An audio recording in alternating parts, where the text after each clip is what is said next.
Okay, welcome to Inspiration, the not the Young Writers Club, the Women's Weekly Workshop. This is what I do. I actually teach young writers as well.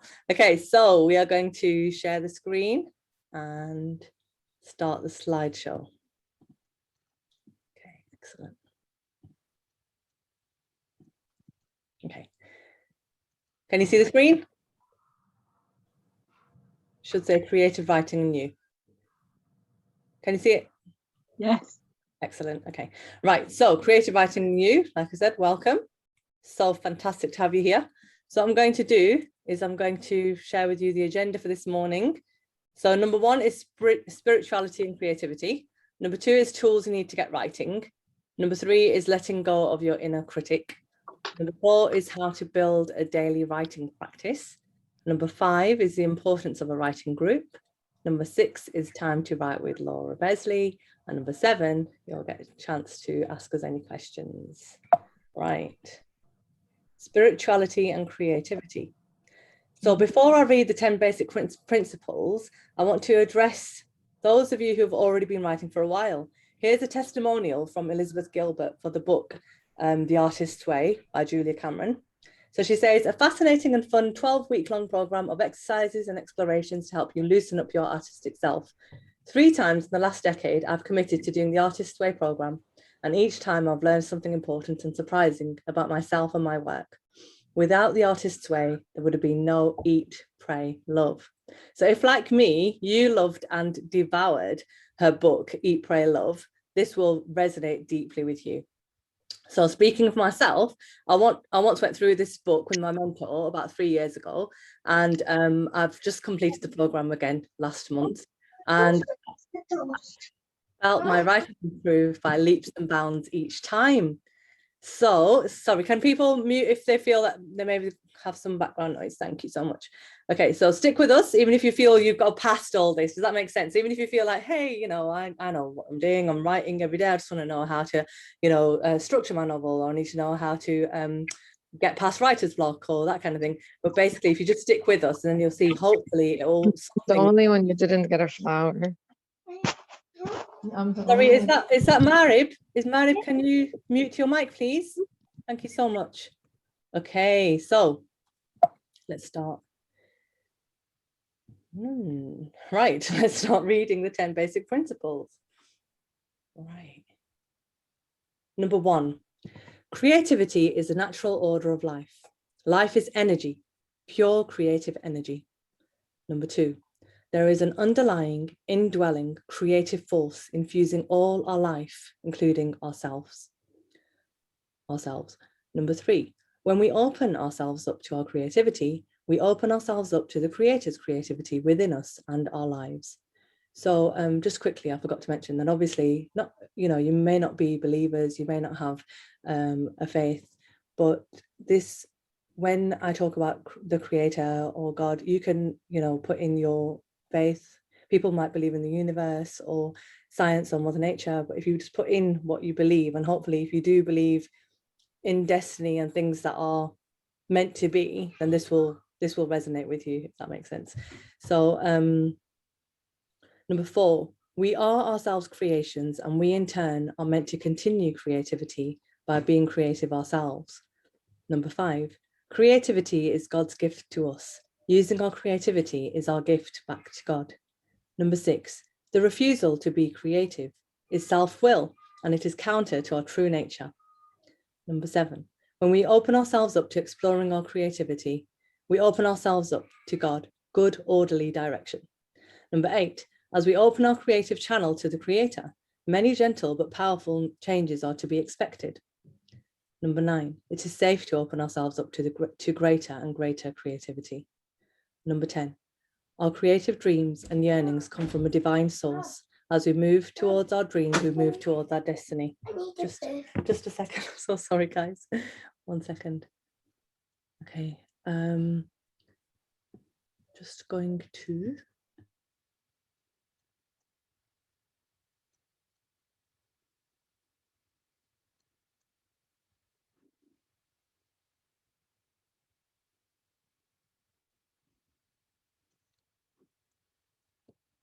So maybe I should just have a little chat while Sidra has gone. I had heard of Julia Cameron's book before, but hadn't done the complete program before, but I have now started it and I'm really enjoying it. So if you're interested in doing it, it's something that I would highly recommend. Over to you, Sidra. Now that you're back. You're still on mute. Yep. Thank you so much, Laura. I knew something like that would happen. Okay. So if you've got a lock is a good idea. Okay, so we are going to go to the next slide, which says, so what can you do about this? So if you understand that creativity is meant to happen, it's meant to be, and going against it is to go against your true nature, what can you do about this? Okay, so what you can do is give yourself a good talking to. Stop telling yourself it's too late. Stop telling yourself it's just my ego whenever you yearn for a more creative life. Stop telling yourself that dreams don't matter, that they are only dreams, and that you should be more sensible. Stop waiting until you make enough money to do something you'd really love. Stop fearing that your family and friends would think you're crazy. Stop telling yourself that creativity is a luxury and you should be happy with what you've got.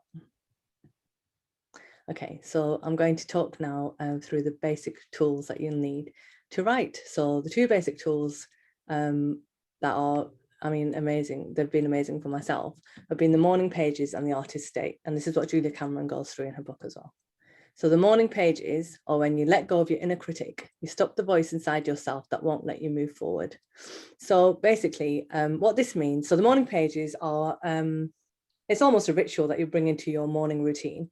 So if you already wake up and you have your stretches or your yoga or your meditation or whatever, and you know, you can bring it into that routine. So you make sure you've got a pad. And it doesn't have to be a large pad, it can be a small pad. I mean, my mentor used to use an A6 size pad of paper, and she used to, so the morning pages are to write 3 pages, 3 sides every morning.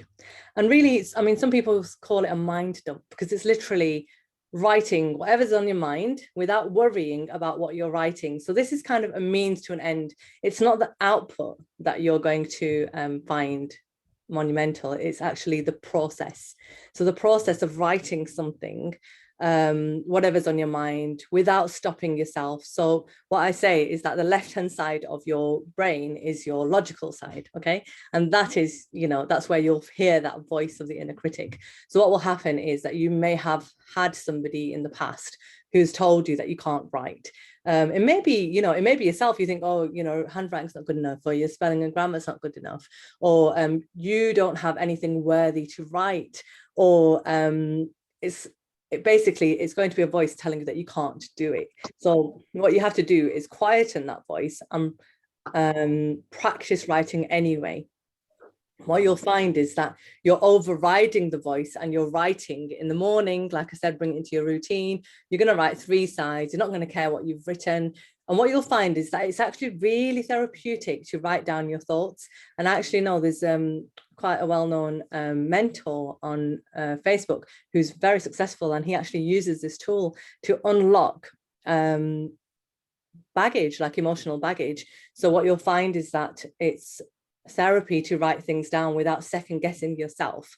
And what happens is that you unblock the creative energy and the creative passages within you to make everything easier when you do have something to write. So what you'll notice is that if you're just starting out, you're just writing, when you begin writing, you'll just think, oh, what's this, you know? And I mean, Julia Cameron actually says, don't read through it, because it's a means to an end. It's not that you're going to produce these masterpieces when you write and you don't care about what you're writing. Actually, it's the, you know, the what you're letting go of.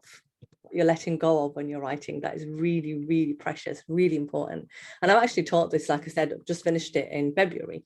And there was especially a lady I'm thinking of particularly, who actually, it was amazing how I saw her go through this progress of writing and letting go of so much of how she felt of herself, who she was. And through this, it was almost like she got to know herself again. And that's where what Elizabeth Gilbert said about going through and finding out more, that really resonates with me, because that's what happened to me. I did it 3 years ago and I did it again this year. And I feel like I changed and grew so much both times. So it's almost like finding out who you are at this time, at this moment in time. That's what the morning pages will do. So show that this is my morning pages book, and I have been writing 3 pages every morning for the last 2 weeks, and it really does help, I think, like you were saying, with the emotional dump, to be able to rid yourself of things that you're worrying about. And mine is A4, so it's quite big. And it takes about half an hour to write. I've been timing myself because I think this is something that you need to factor in. Yeah, how long does it take? You don't want to feel frustrated because you feel like you can't finish it. Yeah. But equally, you could have a smaller book, and then it will obviously take less time. Yep. And again, if you're not used to writing by hand, it might take a bit longer. But I think she does advocate writing by hand. And I think there is something, I don't know the technical terminology for it, but I think there's sort of a connection between writing by hand that you have from all those years at school and all that time. And there's something about the physicality of moving your hand. And I think it's easier to just pick up pen and paper than it is to, you know, start the computer and load up a document. And maybe by that time you might have talked yourself out of it. Yeah. So I would advise, not that I'm a professional, but I would advise a notebook if you can. That's a cheap one from the supermarket. That's something that I've also often heard, that people buy these really expensive, beautiful notebooks, and then they're too worried to write them. They just like, oh, but my writing needs to be beautiful, perfect. Yes. So that could be a block, can't it? Yeah, it can be another block. And I think the beautiful ones are for the shelf, or for presents for other people. And I just buy the cheap ones from the supermarket, and I find that they work. Yeah, no, totally, definitely. And something I'd add right there, Laura, you are a professional, and this is what this group is for. We are going to empower each other, and we're going to say you are a writer. Laura has a book out, and this is what happens, and we're going to talk about this because we're going. I suppose that's something to talk about, isn't it? Like when do you call yourself a writer? Yeah, definitely. I mean, I love it because this is something that really confused me when I first started out, and really, I would love to encourage each other. And I think sometimes I mean, women are amazing once we tap into that power of women and how we can support each other and not be competitive, and realize that the world's big enough for all of us to be successful at the same time, you know, and give ourselves that space and give each other that confidence, and we can, it can be really amazing. So I'm hoping, yeah, we'll talk about that, because that's one of the things, benefits of a writing group, and that's definitely on the agenda. That's brilliant. Thank you so much for your input, Laura. Definitely. Okay, let's see what's next. So what I've said here is the left-hand side of your brain must be silenced. Only then can you move forward each day. Okay, the artist state. Okay, so the other tool is called the artist state. So you can definitely come in on this as well, Laura, if you've tried this. So this costs time and not money. So the idea is to indulge your inner child weekly to fill your well. Okay, so fill your well of creativity, fill your well with ideas. And the way you do this is you look after. So you imagine your inner artist as a child that you need to nurture and protect and look after and give treats to, you know. So what I enjoy doing that doesn't cost a lot is coloring or playing with Play-Doh. And it's almost like things that you would do with your children, maybe, or your nieces and nephews, and you don't really realize that you're doing something productive, and you may be thinking, oh, I should be doing something else. Yeah, so it's almost like one of those things that you do and you think, oh, that was a bit of a waste of time, I should have done something else. But actually what you don't realize is that you're doing so well for your creative self. You're nurturing your creative self, and you're allowing your mind to explore and wander and relax and learn and grow. And this is the part that I love about writing, really, because it kind of, I mean, you can be working if you're looking out of the window at this magnificent tree, for example, in front of me, you know, you're working, because if your mind's wandering, it can be useful. Yeah, and you need to give yourself that time as well. So the artist state is all about giving yourself that time and space to go into mystery. So for example, you can cook something that you've never cooked before, and that could be an artist state. You could bake something. You could so Julia Cameron speaks about going into mystery rather than trying to master a subject. Yeah, so you're not trying to become a proficient chef or a baker. You're actually allowing yourself to play around a little bit, and then enjoy the outcome, even if it's not perfect. Yeah, so it's all about like allowing yourself that opportunity. Yes, Laura? Well, I was going to say, I find out of the two things, I find this the hardest Really? to do, because, like you said, it's very seemingly very indulgent to Yes. yourself this time. I think she suggests 2 hours a week, and Yeah, she does. Yeah. in itself is like, well, where am I going to find 2 hours a week? Yes. Yeah. We'll talk about that as well. Yeah. As we're all busy people. Yeah. And obviously we can't go anywhere at the moment, which also makes it difficult, because I think she talks about things like going to a shop and buying yourself some stickers, or going to the zoo, or going for a walk, or so some of these things are obviously possible because you can still go for a walk, but you can't go to the zoo. And so the first week I tried it, I sat down and I watched a film. And I know this isn't strictly speaking the artist date, but it was the first time I'd sat down and watched a film for I don't know how long. And I love watching films. Yeah. And I thought, well, that was a treat.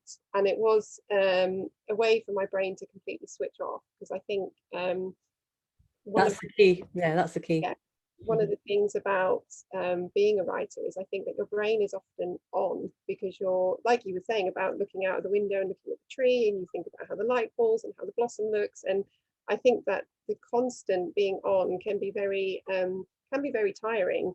So even though maybe watching the film didn't allow my mind to wander as much, it did allow it to switch off.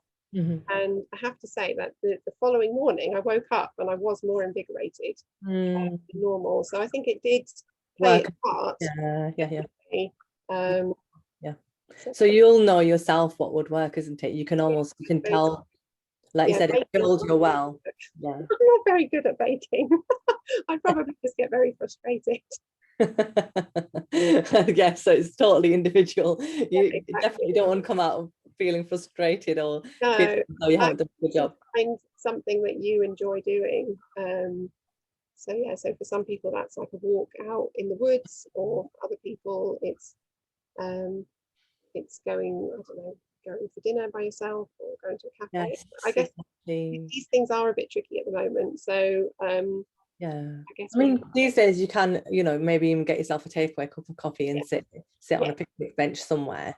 And I think before I learned about the artist state, I would have thought that, like you said, I would have thought that's a bit indulgent, why am I doing this, or is there any point of this apart from my own ego, which is something that we've spoken about as well.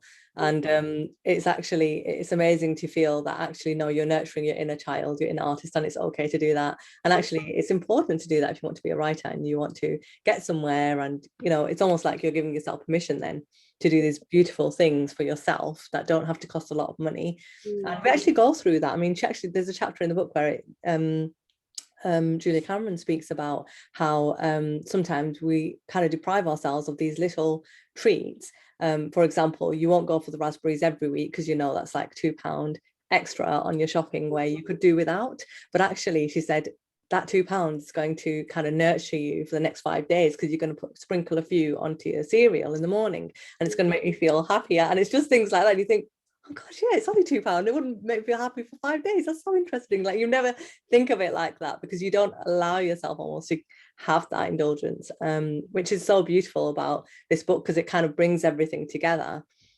As mums and as women, we kind of tend to put ourselves second or third or fourth in the priority list. So the artist's way for me was like a reawakening of myself, but not in an egotistical way. It was more like a, fill your own well way before you can fill others. When you sort of think of self-care, for me, writing is self-love, self-belief and self-care all rolled into one. So when I'm writing and giving myself that space, it's allowing me to do that for myself.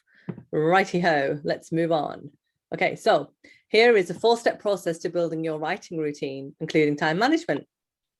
So the first thing I would say to begin building your routine is to write down how you use your waking hours of the day. So what will happen is you kind of got to be quite honest with yourself, and you've got to write down, you know, I mean, you can do hourly slots or half-hourly slots. And if you're a mother and you've got children, a lot of your time is going to be filled up with that. But sometimes what you'll notice is that you've got downtime that you may not use effectively. So I'll talk about myself first. I tend to go down this rabbit hole of social media and Facebook or this or that, you know, and Twitter, and you tend to kind of use this time, and you're thinking, I should be doing something else, or could be doing something else, but you know, you need that time to unwind, which is perfectly fine, you know. So basically, just to write down how you use your day, and all I'm asking is you to carve out 10 minutes of every day. So if you can carve out 10 minutes of your day and actually sit down with a notepad and pen and either write your morning pages, like we said, because even though we said morning, when I first started writing them, I had a small baby, so I would sometimes write them in the afternoon or even before bed. So even if you've got something like that, so basically give yourself 10 minutes.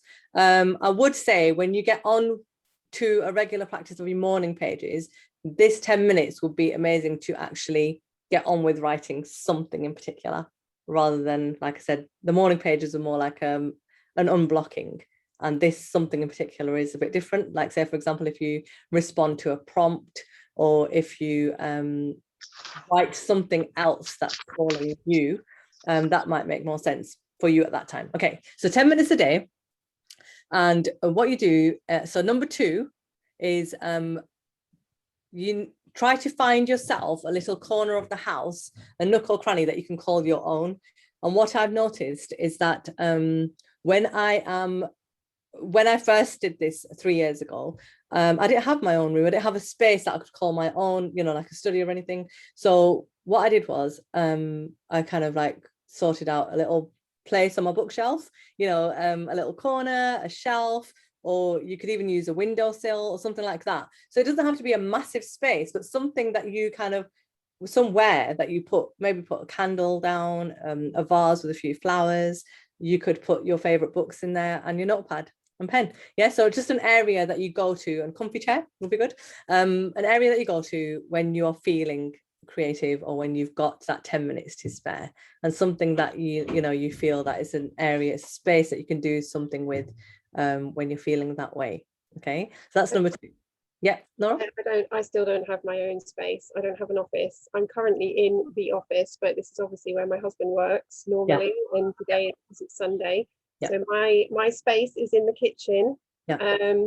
I seem to spend a lot of time in the kitchen, you know, either preparing food or, you know, giving the kids snacks. And so we have 2 little shelves in the kitchen, which I think were supposed to be for kitchen things, but they're now for my writing things.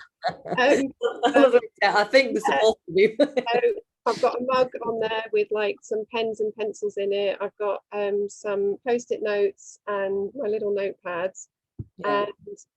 And that's what I do. So I do my bigger writing sessions in there too, but also my 10 minutes that I can grab here and there, just pick stuff off the shelf. Brilliant. Yeah.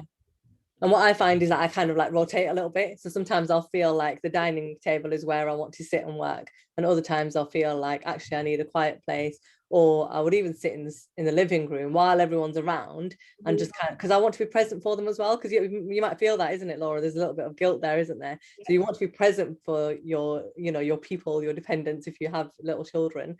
And at the same time, when you have a notepad and pen, I've noticed that my children are more receptive to that rather than a screen.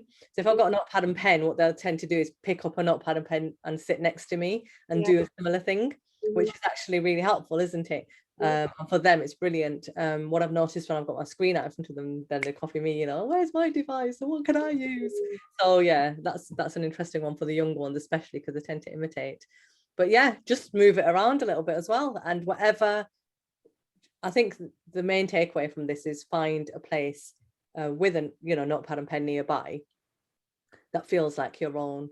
And it sounds strange, but like I said, I've taught women who haven't done that before, haven't claimed the space as their own, because they're always sort of moving around and getting lots of jobs done and finishing off their errands. So, you know, I hope that helps. So that's number 2. And then number 3 is to work out what your goal is for the day.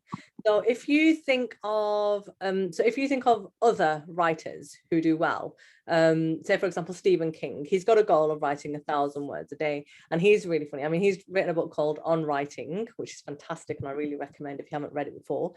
And he speaks about how if people want to write, they should try to spend as much time as they can on it.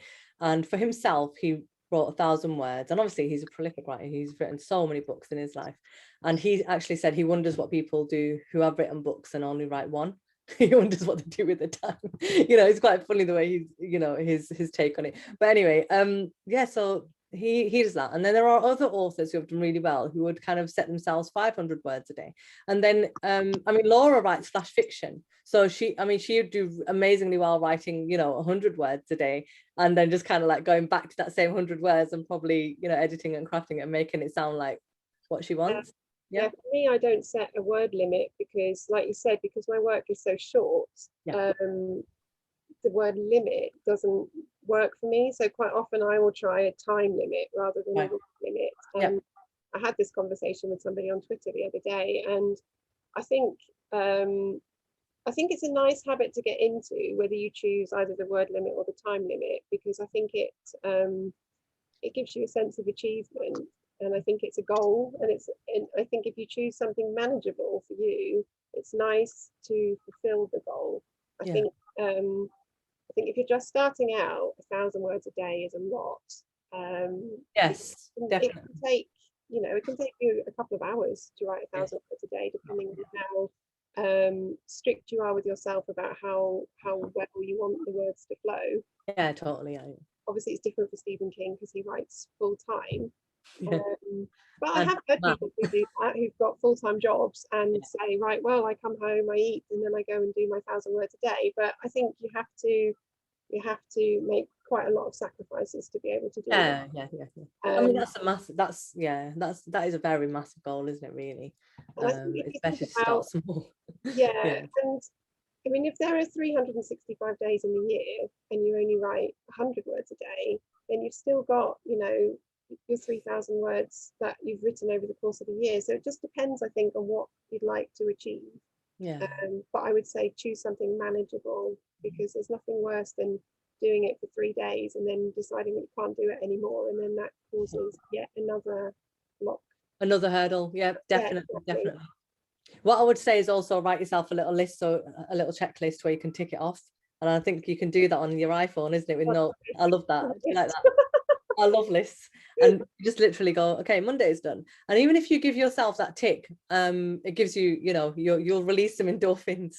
And if you have a little treat that you give yourself, so for example, you could sit down with a cup of tea and some kind of, you know, you don't want to get fat, but some kind of little treat, just to say, well done, you know, you got through this goal, and give yourself something tangible and allow yourself to work towards it. And like Laura was saying, if you set yourself small and manageable goals over a longer time, you'll end up achieving so much more than you would if you set yourself a massive one and then can only do it for 2 days. So that's not, you know, the idea is to definitely go for the smaller chunks of time, or a smaller goal in terms of writing your words, and then just try to continue a similar thing every day. And like I said, all you've got to do is try to carve out 10 minutes. And what happens with the 10 minutes is that you will enjoy yourself, and you will actually learn a new way of unwinding. And if you allow yourself just 10 minutes, what will happen is you're opening up a new avenue of releasing those same endorphins.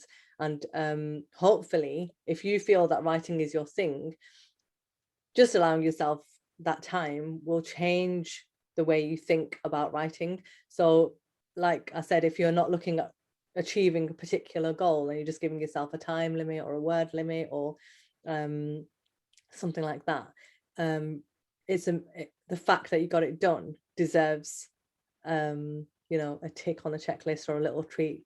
Just that is enough to show that you progressed, if that makes sense. Because sometimes we kind of set ourselves higher limits and we expect a lot from ourselves. So for example, you write an amazing poem one day, the next day you're thinking, I want to write another amazing poem. But actually it's like, that could be a block in itself, like, oh, it's not good enough. And then the next day you won't even bother. So it's like, try to get rid of that perfectionism in your mind and try to go for the time limits or the word limits, and just to get something down is amazing. So I think some people did actually say that they want to learn how to write every day. And one of the main ways that I've learned how to write every day is to lower my expectations. So when you are spending time, and if you're writing something that's long, don't expect to make the same progress every day. That's one thing. And also when you're editing and chopping bits and taking bits out and you're spending time with it, but maybe you can't see any sort of tangible change in, you know, the word length or anything, give yourself that acknowledgement that you've done it, that you spent time, that you've worked with it and you've got somewhere. So even spending time on it is amazing. And if you can do that every day and lower your expectations, but then acknowledge the fact that you spent time on it, I think that's crucial, really, to say well done to yourself, give yourself a pat on the back. And this is, I mean, we're going to talk about this. This is what writing groups are for, because we'll give you a pat on the back if you do that. Yeah, that makes sense, doesn't it? Right. The fourth one is, if you can, close the door. Turn off all your distractions, like your mobile phone, like you know, if you've got older kids, you can say mum's writing time, you know, you can actually say this is mum's writing time, and you know, they'll do something else for a little bit. What I've noticed is with the younger ones, better not to say it, because then they'll start going mom. So the best way to do it is actually, you know, quietly sit down and give yourself that time, but you know, quietly take all your distractions out of the way, and you end up making time for yourself, which is what we need. Right, let's this is the importance of a writing group. So this is what I was saying to Laura about how important it is to lift each other up and empower each other and help each other get along, and realize that there are going to be ups and downs. You see the roller coaster there. For me, it was like up and down and, you know, left and right. And you get shook around a little bit, don't you, Laura, with this? You're in this realm of creativity. You're not always even if you put the same amount of effort in and the same power and the same time and everything, it's just a natural, the natural outcome is going to be different because it's creative, right? So sometimes you're going to have amazing successes and people are going to go, wow, how did you do that? And other times you're going to be embarrassed and you're going to kind of like try not to you know, no eye contact, see you later. So it's like you're basically going to go through so much. And I'm telling you now that, you know, I have a writing group and we go through things and we kind of help each other along. And I think only your writer friends will understand where the feeling of getting rejected by a submission, for example, or putting yourself out there again and again and again. And they're the only ones who will understand if you get one portion of success but not another, because everybody else will say, oh, but you've done that, at least you've done that, and your writer friends will be like, you know, like they sort of will commiserate with you and they'll understand a little bit more. So maybe Laura, you want to add a little bit here about, I remember you saying a critique group is good as well, but maybe that's the next stage. Yeah, so for example, I have one collection. Why don't you catch it through? And I've been very lucky, but it's done really well. And I've got another collection out soon, and I'm already really nervous about the second collection, and I worry that it won't be as good as the first and it won't be as well received. Yeah. And I said this to somebody once and they were like, oh, but it doesn't matter because, you know, the first one was good, so it doesn't matter if the second one isn't any good. And I was like, no, that's not true.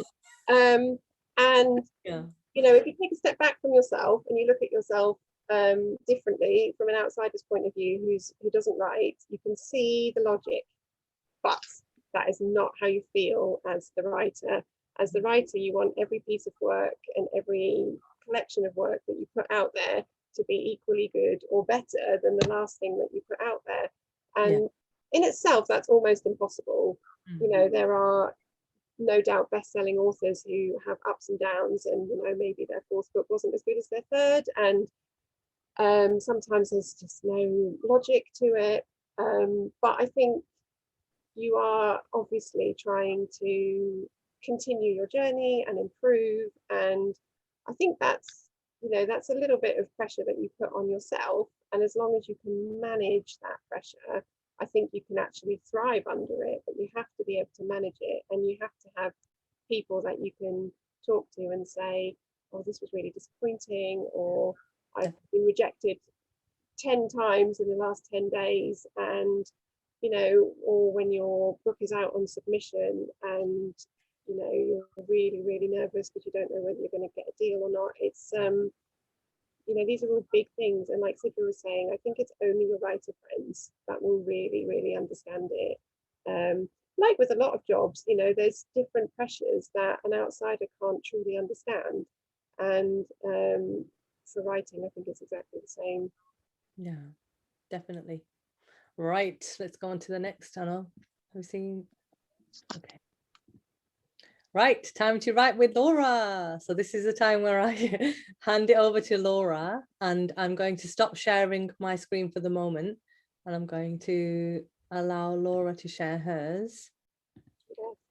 I'll warn you, mine is not as fancy as Sidra's. No, it's fine. It's going to be great. There's no fancy pictures. So I'm going to talk today mainly about the practice of free writing, which sort of leads on nicely from the morning pages, which, as Sidra said, you don't have to do in the morning. You can do any time of the day. It could be that Julia Cameron's a morning person like me, and maybe she gets up and gets out of bed and writes these 3 pages. And maybe that's what she's called in the morning. I don't actually know. But I'm a morning person, so I write mine in the morning, but equally you can write them whenever. So the same with the morning pages, where you're supposed to just ideally just write without stopping, without trying to think too much about what you're putting down. You're just putting it down, you're putting it down, you're putting it down until you've done your 3 pages, and then you can think, oh. So it's the same with free writing.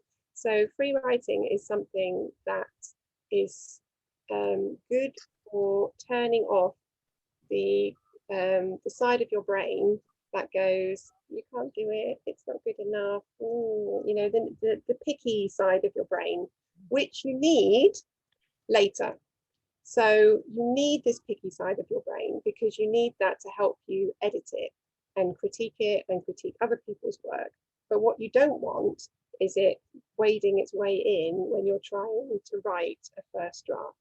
Yes. So I don't know if you want to say No, anything. yes, I was going to say that I missed that bit out. So when I said your logical side, your left-hand side is going to say, stop, it's not right.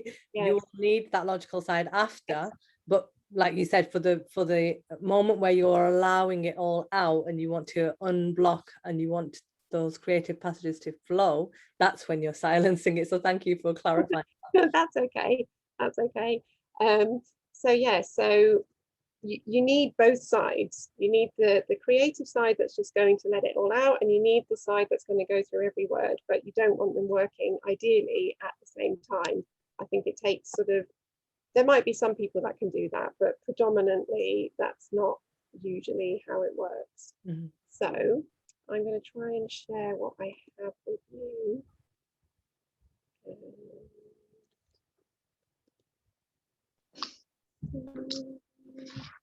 Okay, so can everybody see that? Yep. Yeah, like I said, it's very basic. I'm sorry about that. I'm not a wizard. No, it's fine. It's great.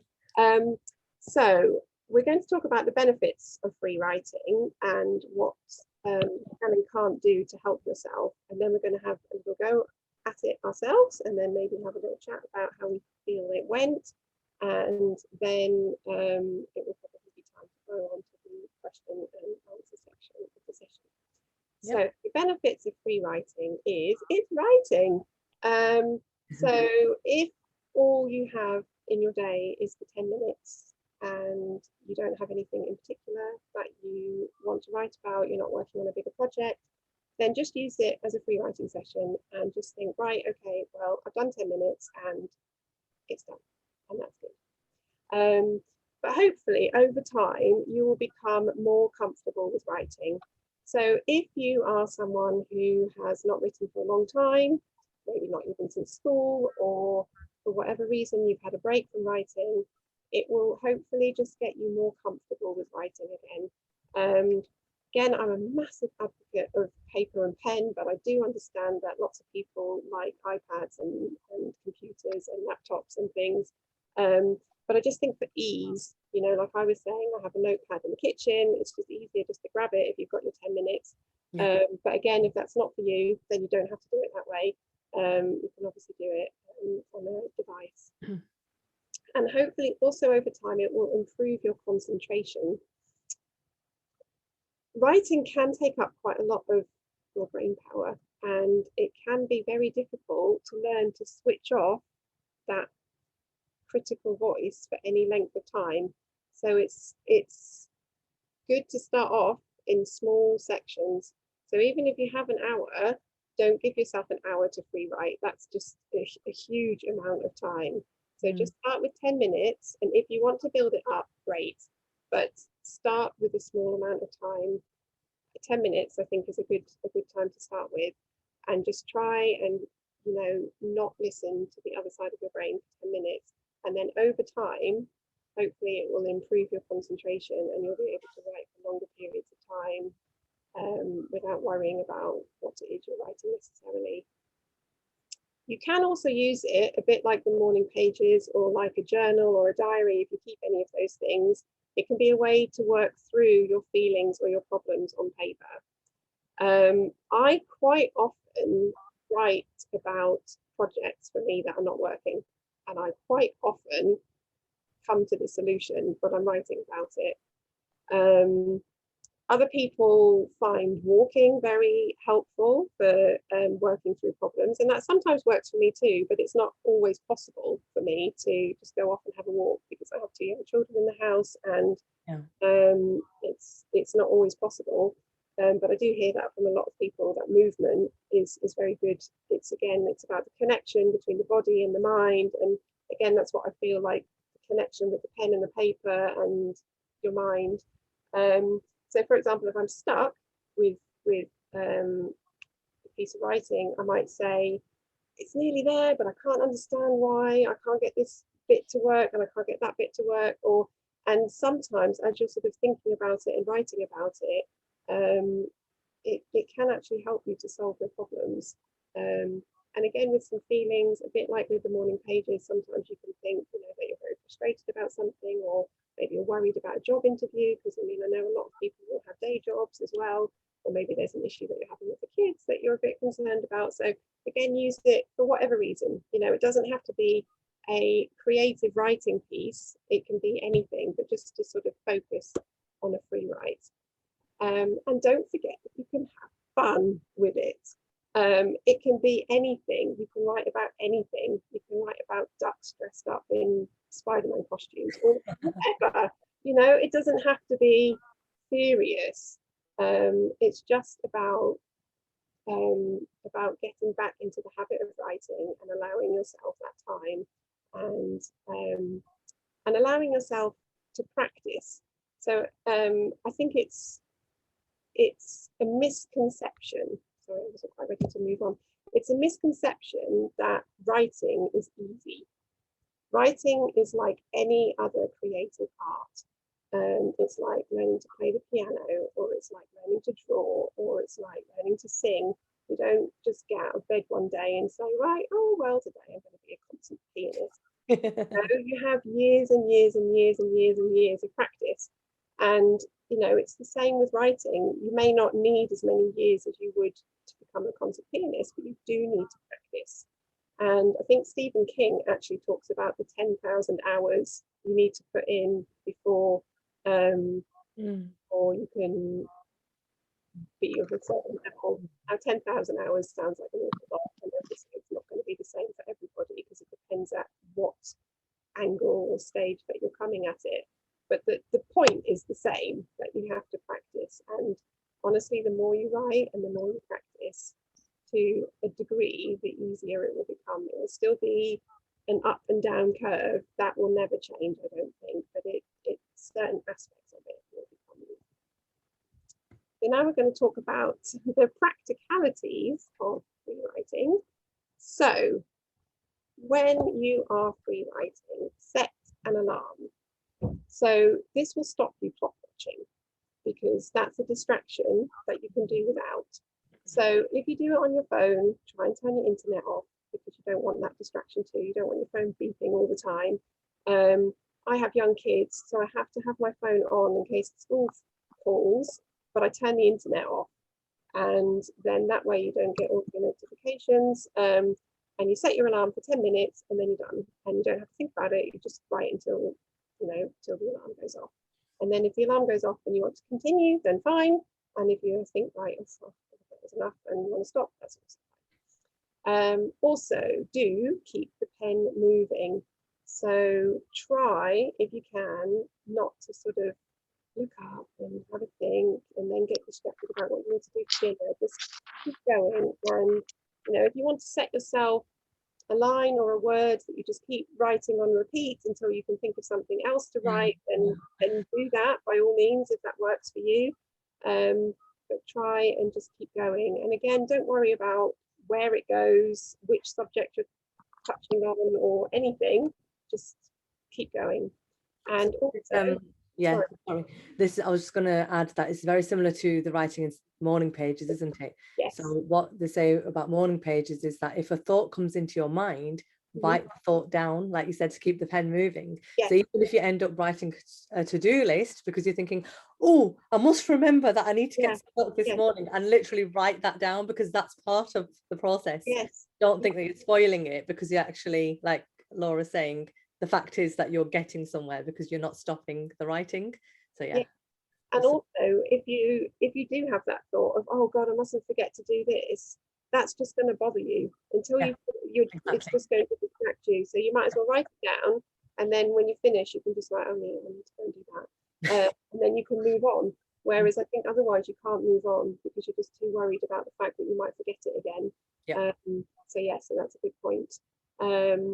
And yes, right. So the don'ts: don't show it to anybody. This is your free writing, and this can be anything, and it's not a good idea. Along with the morning pages, do not show it to anybody, because these are your really deep personal feelings, and this is the things that you might not even want to tell anybody else, but you just want to get them out and get them down. And also if you're writing creatively, as opposed to about feelings or problems that you're having, again, first drafts are not usually very good. I mean, it's very rare that first draft is beautiful. It's normally messy and it doesn't quite make sense. And you don't want somebody to read it and go, oh, really? You thought this was okay? Because it's just going to knock every bit of confidence out of you. So don't show it. Totally.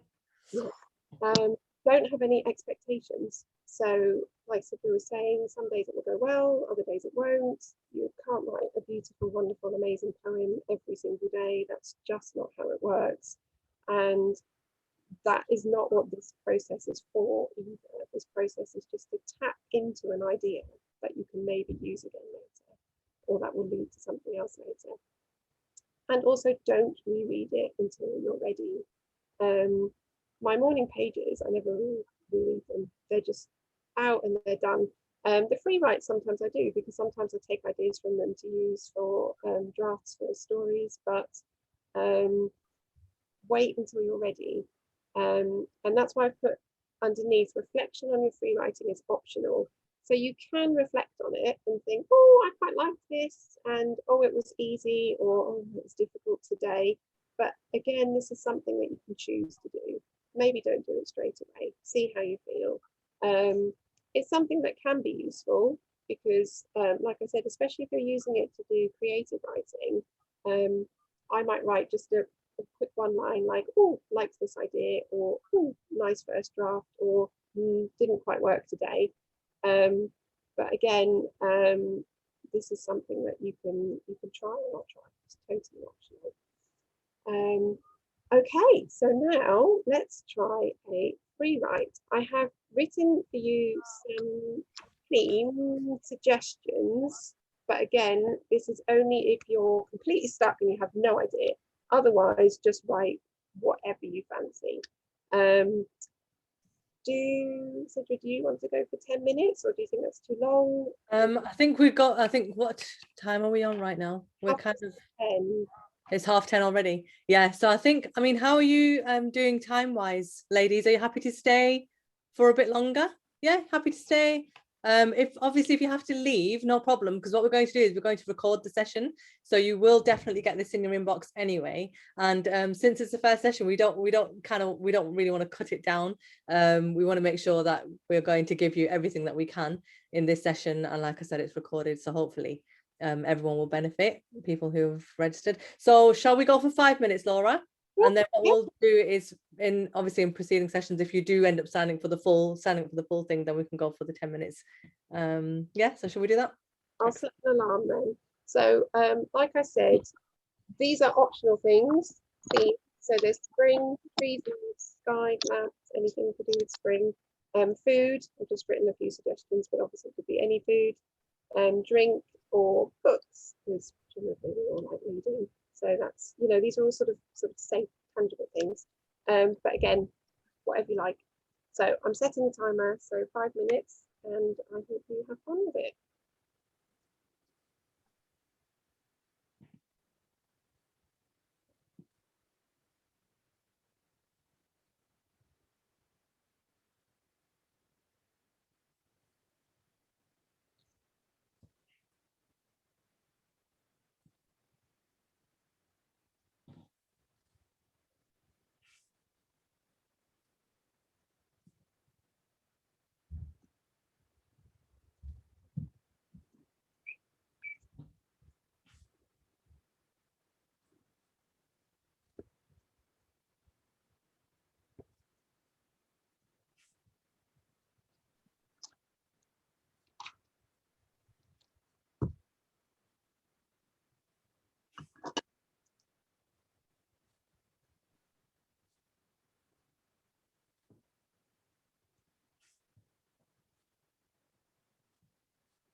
just to let you know, you've got about half a minute.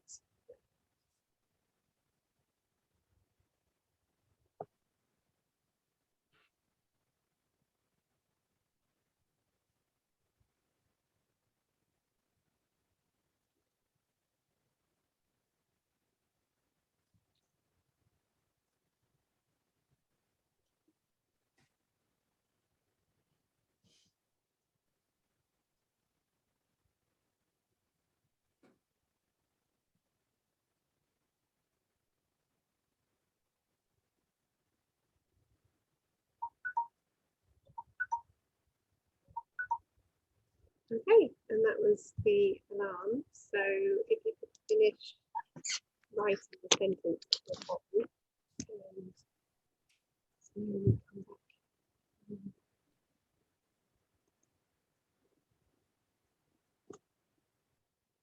I don't know whether you want to retake host ownership, but I let somebody into the room and I don't know who it was. So I just mentioned to whoever I let into the room that Oh. it's being recorded. Yes, of course, yeah. But it was somebody with a very long code name. Code name. Hello, very long code name. Really exciting. Okay, make yourself known, JH727335. Okay, don't worry about it. It's okay, right, right. We're going to, shall I become the host again and share the screen for the next part? Somebody could become co-host. Yeah, we thought we could, but we couldn't quite work out how to do it. We're working on that. We're working on it, yeah, definitely. Right. So let me go, yeah, so let me go back to sharing my screen and we can get to the next part. Well, before you do that, very quickly, yeah. I just wondered whether anybody wants to talk about how they felt about it. That's a good idea. Yeah. They thought the free writing went. If you don't want to, that's totally fine, because I know it's a bit weird to talk on Zoom in front of a group of strangers, but if anybody does want to talk, and your pattern, the patterns, the thought patterns, to make something of whatever you've done. So that's really important that you said that, actually, because a lot of writers think that that's the way they should write, when they just wait for something to hit them. Yeah, it's really interesting. Does anyone else have anything to add to that? Do you think we should move on, Laura? Thank you so much. That was brilliant. What I love about having Laura here is that I know I'm going to learn something new every session myself. So I'm literally like writing things down, and I mean, it's amazing to have that therapy and that writing time in my own workshop. So, so for me, it's going to be, you know, that similar thing that you're feeling with the self-care and the exploration and learning something new. So that's exciting for me. So thank you, Laura. Something out of it too. Excellent. Right, let's move on then. So what I'm going to do now is I'm hoping that this session in itself, it's a standalone session, you know, you're welcome to forward it to other people. It's one of the kind of sessions that I hope that you've got a lot out of just by being what it is. But like I mentioned before, it is an introduction to a writing course that we are actually going to teach. So it's quite exciting for myself and Laura as well, because it's the first time we're kind of collaborating on this. And like I said, I'm sure I'm going to learn a lot from Laura just by hanging out with her and that kind of thing. So the weekly cost per session is £20 a lesson if you book today. So what I've said today is, and what I've got is in my mind, I'm thinking 24 hours. And I am aware that people are watching the recording of this as well. So if you're watching the recording, with this amazing technology these days, I can see when you've opened your email.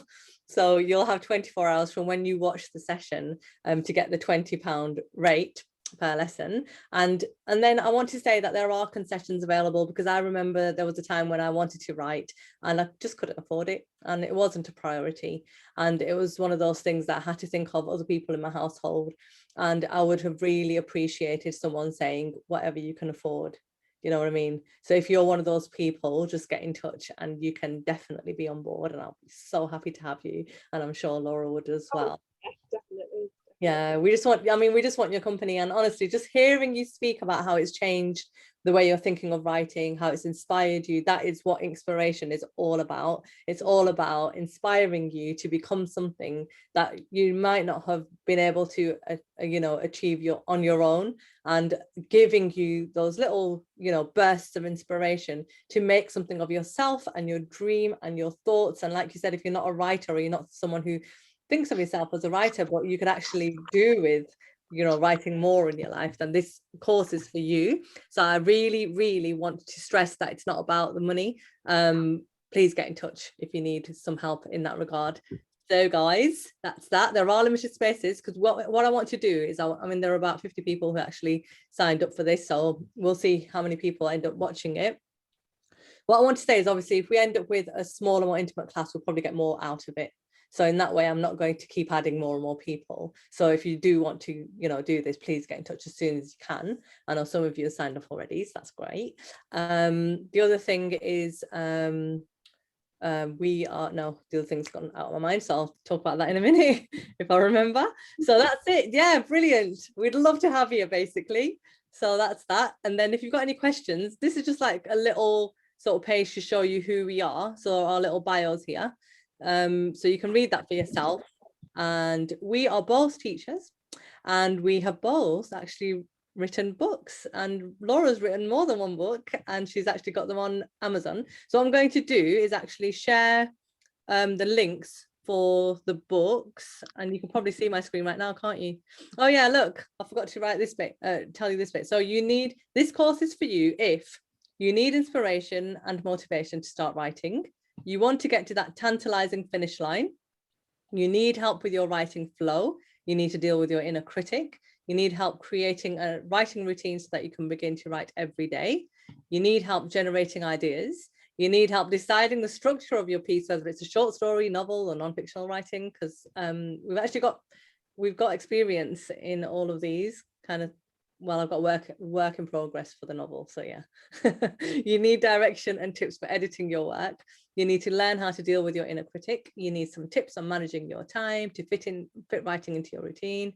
You'd like to gain confidence in your writing skills. You'd like to write in different genres. You need help overcoming writer's block. So hopefully we're going to go through this and so much more. So exciting. Okay, and this is the book that I'm going to go through. I think, is it flipped over? I can't see myself right now. Oh, I've got a different cover. You've got a cover. Yeah, so it's called The Artist's Way, and we do recommend that you buy it. And if you don't want to do the course with us, then obviously by all means buy the book and go through it yourself. It's absolutely, you know, life-changing, I would say. Definitely, like twice, changed my life twice. A link to my book, which is this one, Finding Peace Through Prayer and Love. But it's actually written, it is written for Muslims, and it's mainly because my editor said to me, woman, you need to focus. So basically I tried to write it for everybody, and she said, look, if you write it for everyone, you know, the people who are Muslim aren't going to benefit, and the people who are not Muslim are not going to benefit. You need to choose one. And then I guess because I've got lots of Quranic quotes and you know, hadiths and things like that, which are traditions of the Prophet, it made more sense to go towards the Muslim audience. So that's my book. Laura, do you have yours to flash? Actually, The Almost Mothers. So you know the snippets one, is that online? yeah, So that's only online. I don't have a paper copy of that one, because that one was self-published a few years ago, whereas this one was published with Dahlia. Yep. And the next one is out in May. I don't have that yet. Right, interesting. Okay, so thank you so much for that, guys. So if you want that, we're both on Amazon. So we are actually professional teachers. How cool is that? So it actually, you know, we've had all that experience teaching as well. I mean, I've worked as a primary teacher, and I've worked in secondary schools as a supply teacher, and I've actually worked at a Steiner school as well. And I'm actually trained as a forest school practitioner. I don't know where that comes in, but you know, maybe somehow, somewhere we'll end up doing some kind of retreat, won't we, Laura? And come along and we can cook on a fire or something like that. But yeah, that's my background. And then you've got Laura's there. Laura has been listed as one of the top 50 British and Irish flash fiction writers and has been nominated for the Best Macro Fiction by Emerge Literary Journal. She's the author of Almost Mothers, a flash fiction collection that was published in March 2020, and it's absolutely fabulous. And if you read it, you will not want to put it down, because I've it's flash fiction is amazing because it's really easy to dip in and out of. But at the same time, it was just so brilliant. Thank you so much for that, Laura. Guys, do with how, you know, when we said make yourself 10 minutes, and she said she doesn't always feel inspired to write. Oh yes. So yeah, it's inspiration is one of those completely intangible things that nobody can explain or has any kind of solution or answer to. So I'll just say what works for me, and Sidra, maybe you can say what works for you, and then hope somebody can get something out of it. I find the more I write, the more I can write. Now, I know that doesn't necessarily work for everybody, and not everybody will be able to write every single day, because it's, you know, life just gets in the way, and it's, you know, not always practical. But I find that if I manage to write every day, even if it's only for 10 minutes, that it actually, it's kind of like builds a momentum for me. And I find if I don't write for a week, I kind of come back at it a bit cold. And I know that sounds a bit strange. And, you know, my husband says things to me like, oh, you know, you're going to take a week off, like when the kids are on holiday. And I'm like, I don't want a week off. And I really seriously don't want a week off. You know, I might write a bit less when the kids are on holiday.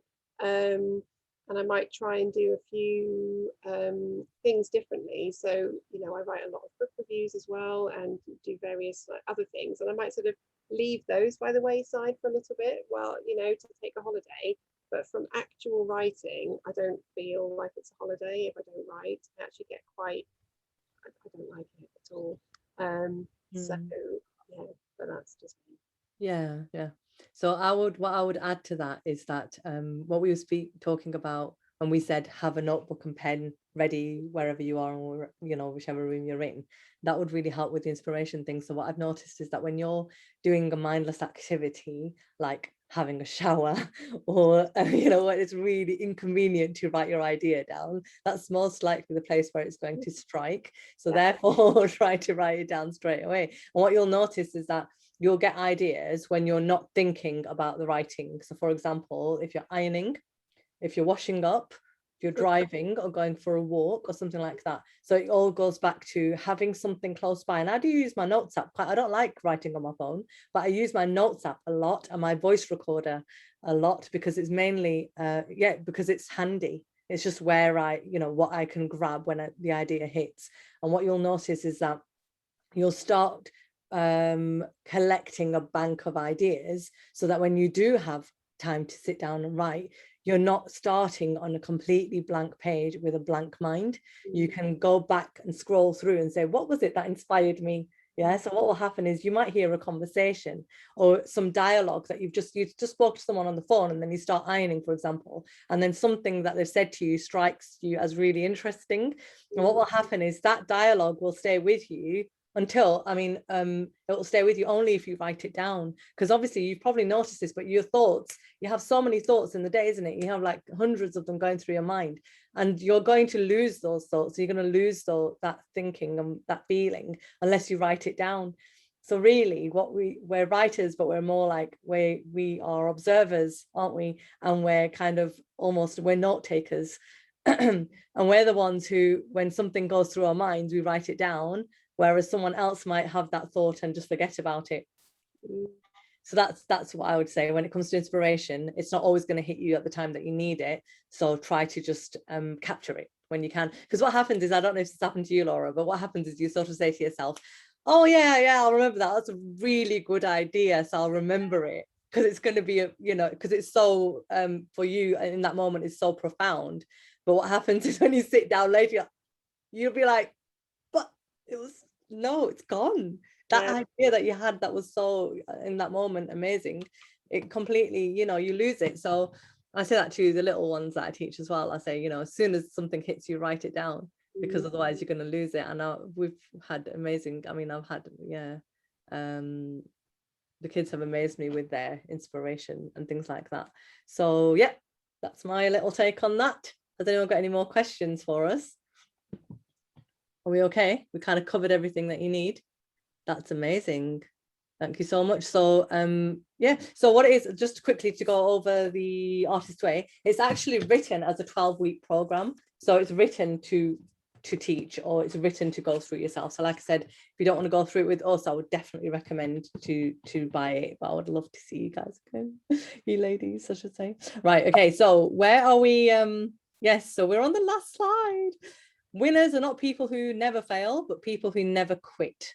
So that's what I want, that thought I want you to go away with. If you want to be a successful writer, it's not about making something amazing and perfect every single time, but it's about continuing. And if you've got a love for it, you'll end up continuing and practicing more than others. And that's where success lies. And a lot of what I learned from my first mentor was to put myself out there, to actually submit to competitions, submit to journals. You know, I managed to get into a Penguin program just because I kept on submitting to different things, and I managed to get shortlisted for something because, to be honest, if you look at what I did, and Laura will probably agree with me on this one, you end up submitting a lot, and then you end up sort of succeeding a small amount. And it is almost like a numbers game, isn't it, Laura? It's like a small percentage. And what happens is those people who are not in the game, they're like, oh, you've done really well. And then you're like, yeah, but for that 2 times that I got accepted, I got rejected like 28 times. But nobody knows that, you know. So it's a matter of getting through, isn't it, and continuing. You have to be very realistic about how much you will be rejected, and it can be really hard in the beginning, but and it will never be easy, but you do develop a thicker skin and a coping mechanism, and it's a bit like falling off a horse. Best way is just to get back on it again. And if something gets rejected, and you also need to remember that if it gets rejected, it can be personal taste. It doesn't necessarily mean that your writing isn't good. It doesn't mean that somebody else won't like the story. It just means that that particular editor didn't do enough for them. And I'm a writer, I'm a reader for a journal online, and I know now firsthand how many stories they get. I mean, they get thousands, and they can only print, maybe 100. So sometimes it's a really tough choice. Sometimes, you can really love a story, and it's got so much going for it, but unfortunately, it still doesn't quite make it. So you just have to be realistic. But Sidra is right that unfortunately part of it is that you have to be vulnerable, and you have to put yourself out there. But you can learn to make it feel less difficult, I think. Yeah, definitely. Over time it becomes easier, definitely. Yeah. And I think another thing I just wanted to add is that everyone has a unique voice, and everyone's got their own story. So if you think that, oh no, my story is not as important or as interesting or as valid as someone else's, you're probably wrong, because your own voice is something unique that somebody will be happy to read and could relate to and will learn from. So always realize that you have worth, and your stories have worth, and your writing has, is worthy of being read. I'm also a reader for a journal, and I feel the same thing that Laura said. And before I was a reader, I would feel the rejection more personally. And afterwards, I realized, like Laura said, there are so many people, so many factors that go into whether your piece gets accepted or not. And I, to be honest, I wasn't one of those people who would simultaneously submit. There are some people who kind of submit the same piece to like 20 journals. And I was never, I don't know, I was never like that, in the way that I would choose one which I really, really wanted, and then and then sort of submit, and then wait, because it's a waiting game as well, isn't there? And then just be like, oh, I didn't get in, no, like it's like, no, don't put all your eggs in one basket. What are you doing? You need to kind of spread yourself out, and kind of, the more people read your work, the better, and don't take things personally. And I think writers generally are a sensitive bunch, and it's an amazing advantage, actually, as being a writer. You're going to be quite sensitive. You've probably been hurt, bless you all. It's one of those things. But then because you're sensitive, you notice things that other people don't notice. on the little nuances. It's part of the parcel. I think you can't not be, almost, you know, because like you said, it's what makes you you, and it's what makes you sort of see things in a different way, and it's what makes you pick up on those small details. But obviously it is what makes the other side of the writing harder. Yeah. Because And that's, yeah, and that's why the group is so important. So going on to the group and keeping in touch, we're both on Twitter. Twitter's Laura Besley for Laura and myself, Sidra Writes, and then we've got a Facebook group, Inspiration, which I'm hoping will become more active in the next 2 weeks as we kind of like as I encourage people to kind of share more. So it's called Inspiration. You can find it on Facebook, and it's a private group, probably about 150 odd women on there at the moment, but it's very quiet. So I do think that it's me, I need to be a bit more active. So hopefully I'll encourage people to write a bit more, share a bit more. So that'll be brilliant. So yeah, keep in touch. It was lovely to meet you, to have you, and we hope that you do sign up and we see you again. And just get in touch. You've got all our details. Yeah. And we hope, like we said, it's a standalone session. As a standalone, we hope that you got a lot out of it. So yeah, keep writing, keep going. I think have we got any more chat? So is everything okay? I think everything's okay. I think one person asked how long it was. I think it's 12 weeks, isn't it? That's brilliant. Thanks, Marib. You said you really enjoyed it. Great. And Sonia as well. How many weeks? So it's 12 weeks. It's 12 weeks. Okay.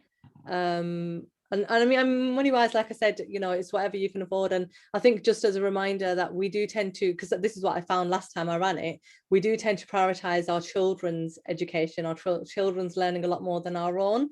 And it's a bit of a shame. So it would be nice to just encourage those people who are on the kind of on the what's the word what word am I looking for?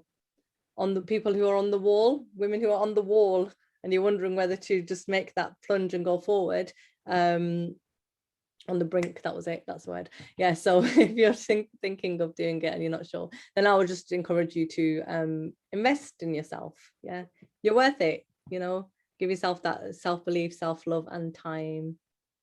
Right, I think that's it then for this morning. Thank you so much for joining us, and we look forward to hearing from you soon. Take care. Sidra, can I ask you a question? Sorry, Sahu. So I asked you, is that a book? Looking forward to starting the, sorry, I've sent you the prayers, through the prayers, finding peace through prayers. And oh, love. yes, my book. Is that the book that you have written? Yes, that's the one. Right. And does it have any tips for writing or no? Oh, interesting, good question. No, it's actually, it doesn't actually have any writing tips. I'll show you. I mean, the contents are more like to do with self-development. So it's mostly, I mean, part 1 is called This Is Me, Who Are You? Part 2 is dealing with relationships. Part 3 is looking after yourself. It includes things like self-care, time management, reducing stress, healthy eating and exercise, sleep and stillness, and contentment. Yeah. And the last one is called Trust in Allah. Excellent. Okay. No problem. Okay. Right. So Thank you so much for today. Oh, you're welcome. You're welcome. I'm glad you enjoyed it. So just, thank you very much, everyone. So take care. And we'll hopefully see you soon.